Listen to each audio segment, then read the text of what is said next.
오늘 이 자리에 나오실 때 어떤 마음을 가지고 나오셨습니까?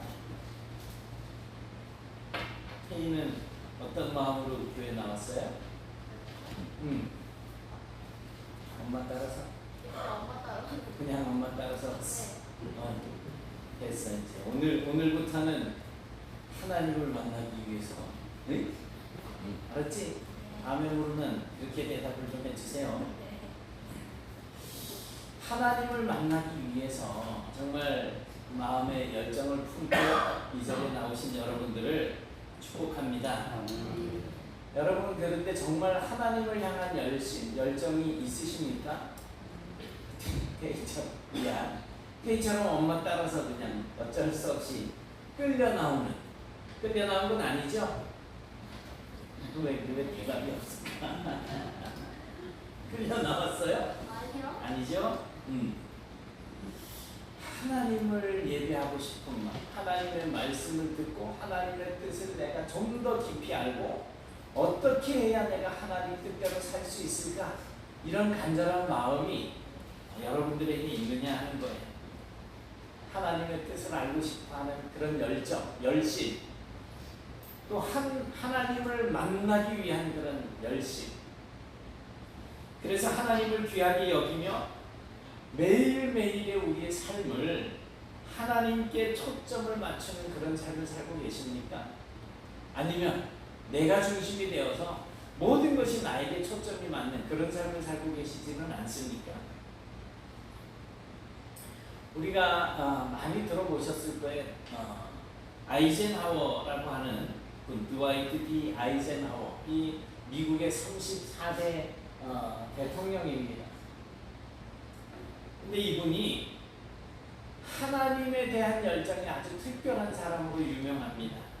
특히 이분은 어떤 경우에도 하나님의 뜻을 알기 위해서 먼저 하나님을 만나기 위해서 노력했던 사람으로 아주 유명합니다.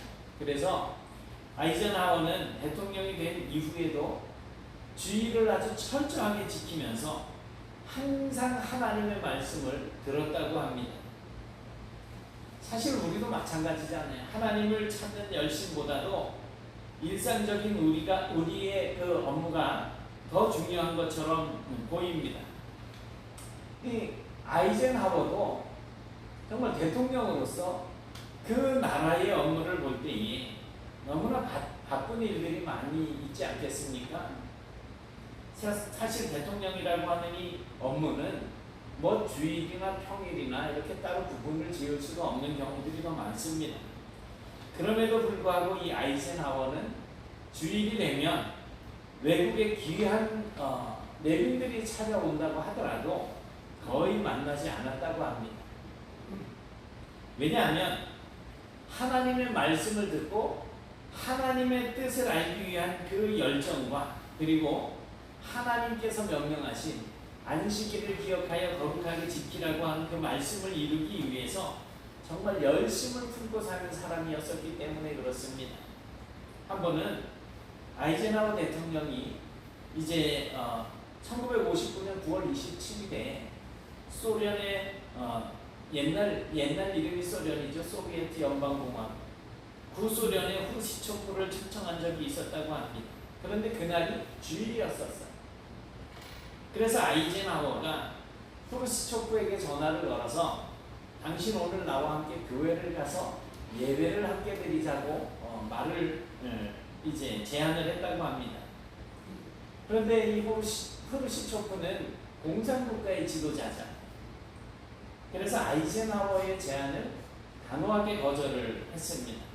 그러자 아이젠하워는 자기가 교회로 가서 이제 예배를 마치고 돌아오려고 하면 1시간 30분 정도가 걸리니까 이제 그 시간 동안 자기를 기다려달라고 그렇게 부탁을 했다는 일화가 전해져 내려오고 있습니다. 대외적으로 볼 때 뭐 국가의 그 귀빈을 만나는 일이 무엇보다도 중요한 일임에도 분명하지만 아이젠하워는 그것보다 하나님을 예배하는 것을 가장 우선순위에 놓고 더욱 귀하게 여겼던 것입니다. 우리는 어떠세요?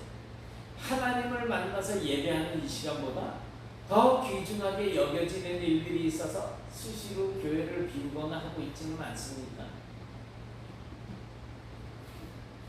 자, 아이젠하워의 이러한 행동들을 우리가 어떻게 설명을 할 수 있을까요? 자신의 모든 일들보다도 하나님을 섬기는 것과 자신의 삶을 향한 하나님의 뜻을 알기 위한 그런 열정이 있었기 때문에 아이젠하워는 이러한 삶을 살 수 있었다라고 밖에는 설명이 되어지지가 않습니다. 예수님 당시의 유대인들은 하나님의 뜻에 맞춰서 살려고 하는 것이 그 삶의 기본적인 태도였습니다. 그래서 그들에게 언제나 필요한 것은 그들을 향하신 하나님의 뜻이었습니다. 하나님께서 나에게 두고 계신 뜻이 과연 무엇인가? 그것이 중요했다는 거예요.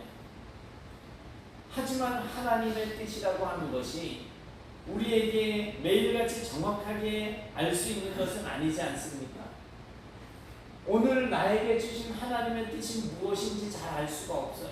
그래서 하나님의 뜻을 알고 싶어서 하나님의 뜻을 좀 잘 아는 사람들을 찾아가게 되고, 그런 사람들을 이제 만나서 이야기를 들으면서 아, 그렇구나. 오늘도 조금 더 말씀을 통해서 내가 알지 못하는 그런 내용들에 대해서 알고 싶은 마음이 있어서 이 시간 이렇게 귀를 열고 앉아 계시잖아요. 그런데 매일같이 정확하게 하나님의 뜻을 알 수 없었던 이 사람들 앞에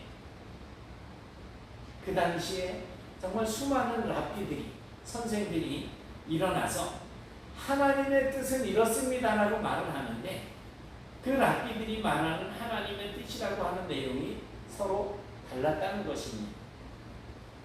말씀을 가르치는 데 있어서도 목사님들이 성경을 보고 좀 더 깊은 내용을 아는 분들은 자세하게 가르쳐 주실 것이고, 잘 모르고 한글 성경만 보고 그저 수박 겉핥기식으로만 알고 있는 분들은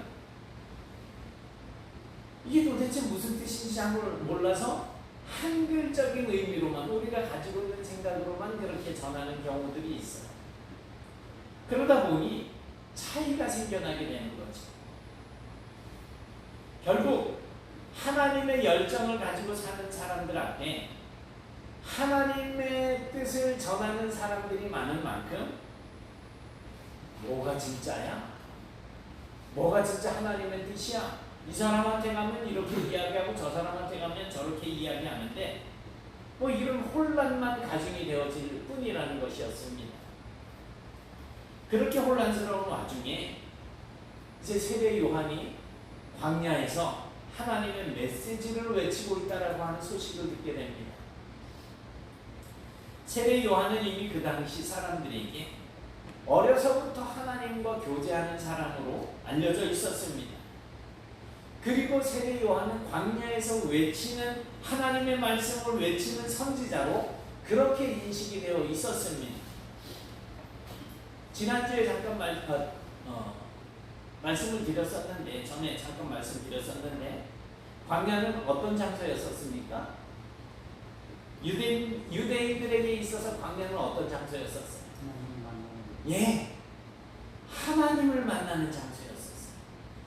그들이 광야에서 40년 동안을 떠돌아다니면서 물을 원할 때는 물을 주셨고 반석을 통해서, 또 음식을 원할 때는 하늘에서 만나를 내려주셨고, 낮에는 구름 기둥으로 밤에는 불 기둥으로 그렇게 이스라엘 백성들을 인도해 주셨어요.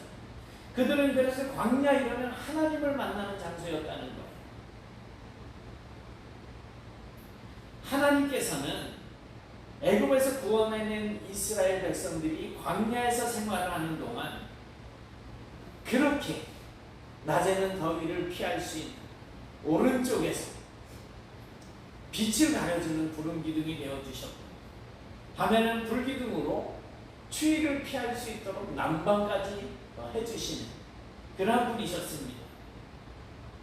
매일 아침마다 만나가 이슬처럼 내려서 그것을 얻어서 먹을 수 있도록 해주셨고, 반석을 예비해 주셔서 반석이 따라다니면서 물을 주었다고 표현할 만큼 그들이 가는 곳마다 목이 마를 때 마실 물을 공급해 주셨습니다. 이스라엘 백성들이 대략적으로 200만 명이 넘는 사람들이 애굽에서 빠져나왔습니다. 그들이 40년 동안 광야 생활을 하는 동안에 또 어떤 놀라운 일이 있었습니다. 옷이 낡아지지 않았고 신발이 떨어지지 않았습니다.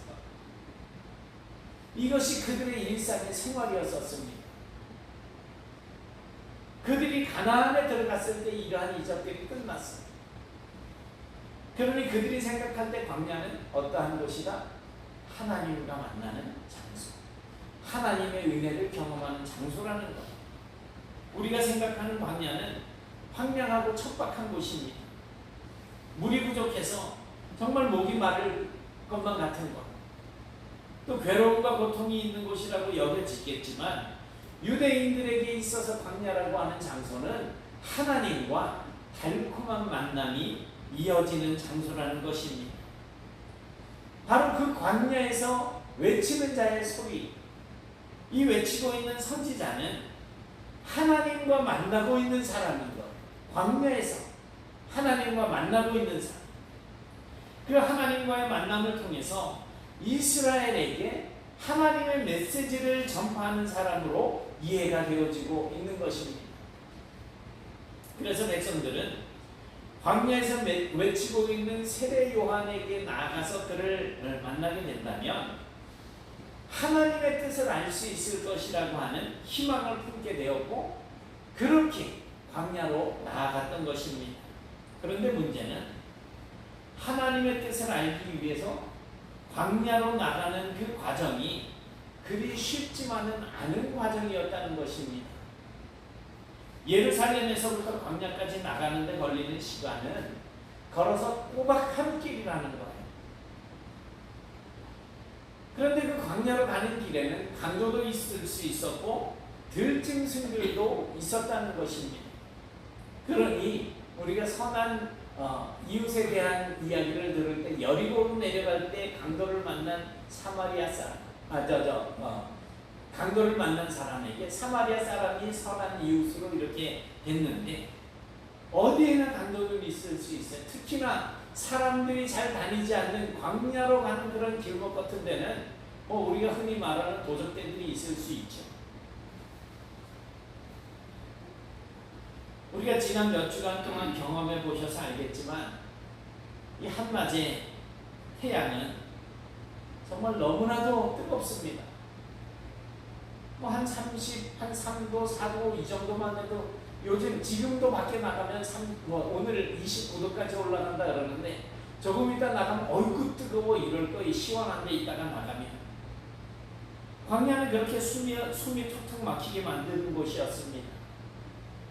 그럼에도 불구하고 이 이스라엘 백성들은 하나님의 메시지를 듣겠다라고 하는 그러한 열망을 가지고 열정을 가지고 이런 환경적인 조건들은 그들에게 더 이상 문제가 되지 않았습니다.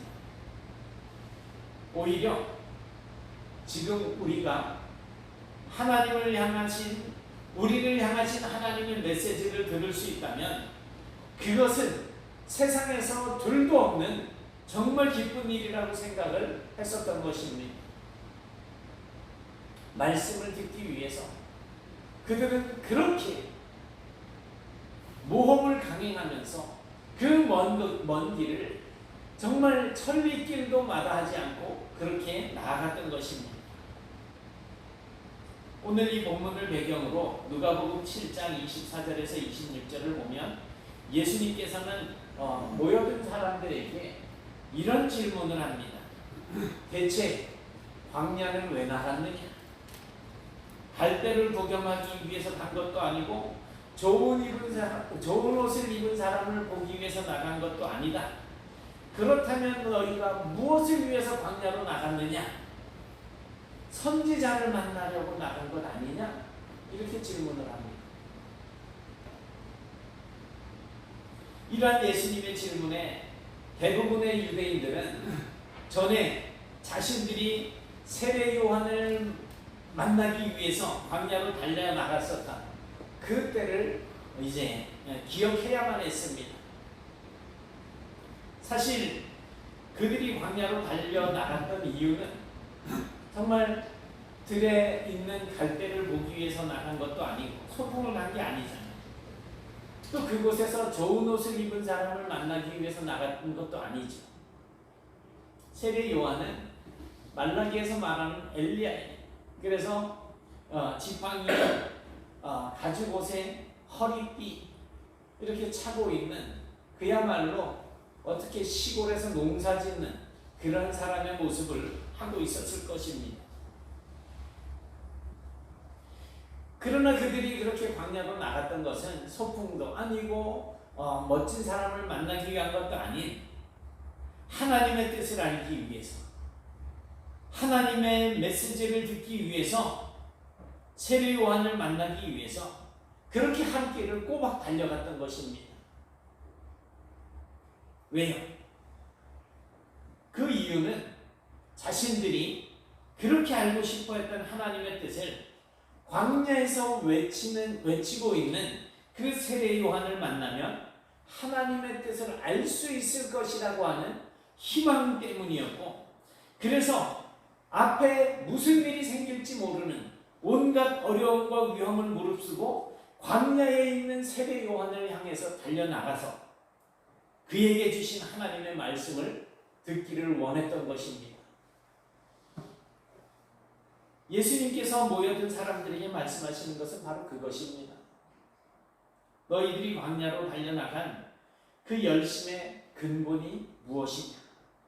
너희가 광야까지 달려가서 세례 요한을 만났던 그 열심의 근본이 무엇이냐? 여러분들은 오늘 이 시간 이 자리에 나와서 예배하는 그 열심의 근본은 무엇입니까? 바로 하나님을 향한 열심인 것입니다. 하나님을 향한 열심. 하나님의 뜻을 알고 싶어하는 여러분들의 열심. 불과 몇십 년 전에 우리의 신앙을 생각해 보면 지금과는 너무나도 많이 다른 것을 느낄 수가 있습니다. 우리나라에 이제 복음이 들어온 지 100년이 좀 지났는데요. 그때는 먹고 사는 것이 풍족한 시기가 아니었지만 신앙은 불같이 타올랐습니다. 사는 것이 지금보다 편안하지는 않았지만 그래도 하나님의 말씀에 대한 그러한 열망과 열정이 있어서 정말 예배를 사모했고 성도들이 모이는 그 모임을 사모했습니다. 제가 고등학교 다닐 때만 해도 참 부흥회가 많았었습니다. 그리고 졸업하고 나서도 80년대 초중반만 해도 참 부흥회가 많이 있었습니다. 요즘도 이제 부흥회가 있기는 하지만 흔히 사경회, 이래서 말씀을 깊이 연구하고 듣는 그런 시간들이 이제 더 많아지고 있죠. 그래서 웬만한 교회에서는 적어도 1년에 한 번, 두 번 부흥 강사를 초청해서 집회를 열었습니다. 그래서 말씀을 듣고 회개하고 신앙을 다지는 그런 시간들을 가졌습니다. 그런데 요새는 부흥회 하자 이러면 참 거부감을 느끼는 분들이 많습니다. 왜? 사는데 바쁘고 시간도 많지 않다는 거예요. 예전에는 혹시 부흥사를 모실 수 없었던 그런 교회들은 작은 교회들이죠. 다른 교회에서 부흥회를 한다 그러면 또 그 교회에서는 막 이렇게 현수막 같은 걸 걸어놓고 또 막 그 돌리잖아요. 광고를 또 하고. 그래서 오늘은 네트교회에서 부흥회를 이번 주간에 한다고 합니다. 그러면 여기저기서 몰려들어요.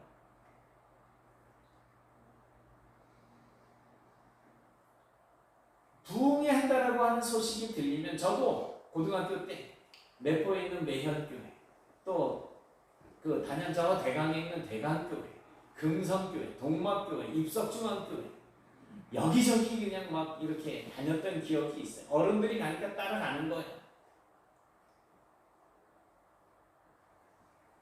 길이 멀고 가깝고를 상관하지 않습니다. 그저 은혜를 사모하는 마음으로 찾아가서 하나님의 뜻과 또 하나님의 은혜를 받기 위해서 그렇게 몸부림을 칩니다. 뭐 그때는 기도할 때 보면 앞사람 등에 침 다 발라놓잖아요. 죄야 이래가면서 뭐 심지어 어떤 사람은 기도하면서 앞사람 등을 때려가면서 기도를 하면서 앞사람은 아파 죽겠으면서도 주여 주여 하면서 또 기도를 한단 말이에요. 왜 그랬을까? 하나님 나에게 은혜를 주십시오. 그거잖아요. 오늘날 한국의 기독교가 이렇게 양적으로 또 물질적으로 복을 누릴 수 있게 된 것은 그렇게 하나님의 말씀을 사모하던 신앙의 선배들의 열정이 있었기 때문 아니겠습니까? 그런데 오늘날은 옛날의 상황과 비교해 봐서 너무나도 많이 좋아졌는데 오히려 신앙적으로는 퇴보되고 있다는 것입니다. 머리는 커지고 생각이 많아지는 거예요. 그런데 믿음이 축소가 되어져 있는 것 같아요. 요즘은 집에서 TV만 켜면 얼마든지 예배 시간이 중계가 됩니다. 또 녹화 방송이 돼서 뭐 그냥 하루 종일 그냥 설교를 들을 수 있어요. 스마트폰 열면 유튜브를 통해서 얼마든지 목사님들의 설교를 들을 수 있습니다.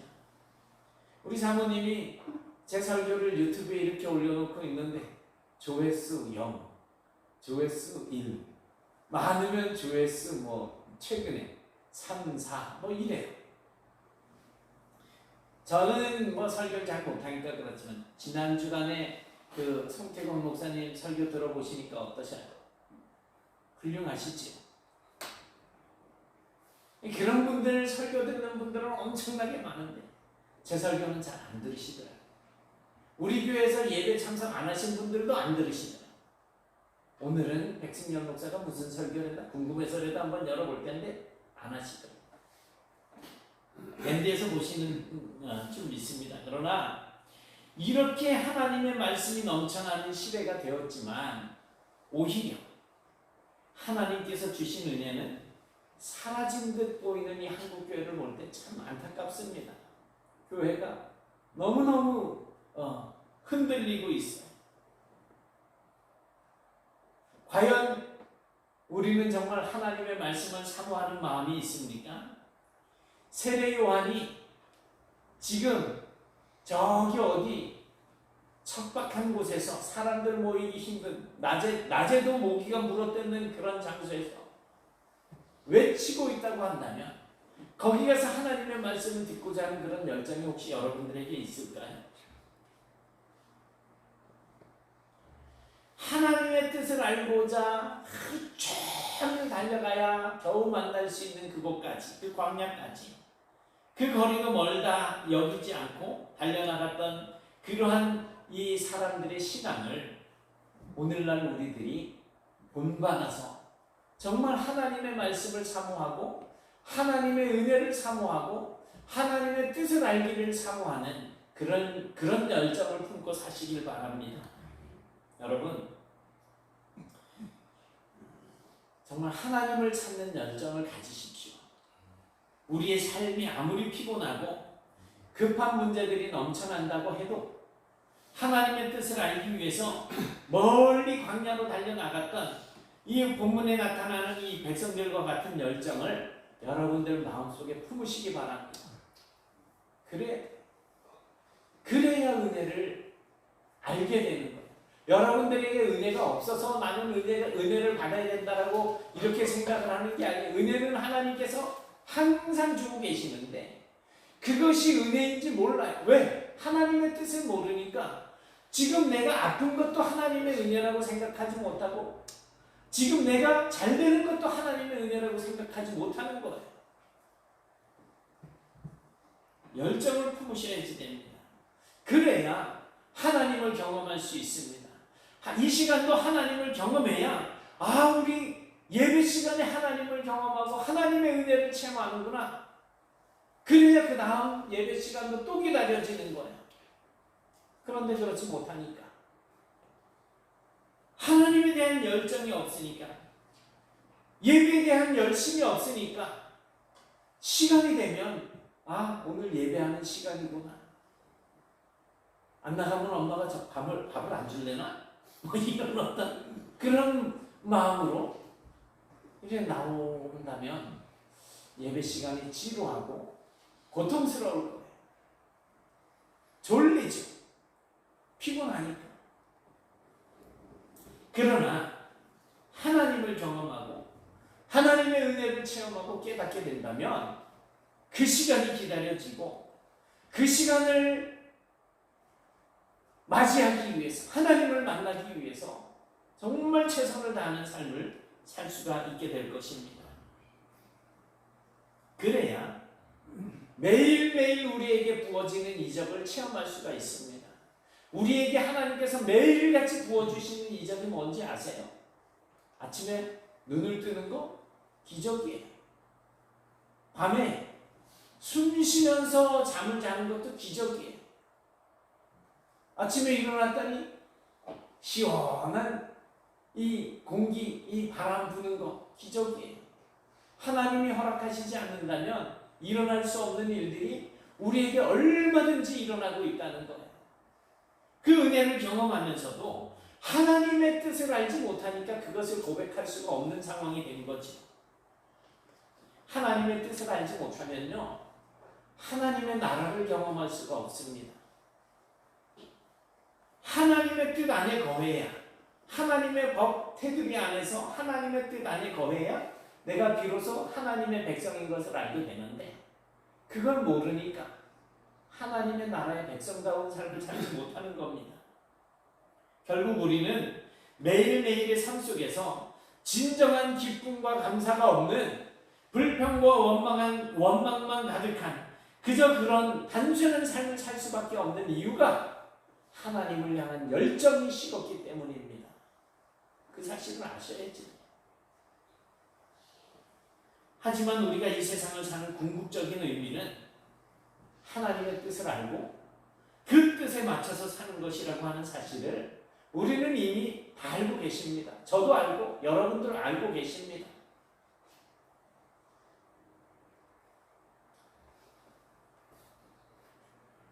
이제 이 시간부터라도 하나님의 뜻을 찾는 그런 열심 있는 신앙을 가지고 사십시오.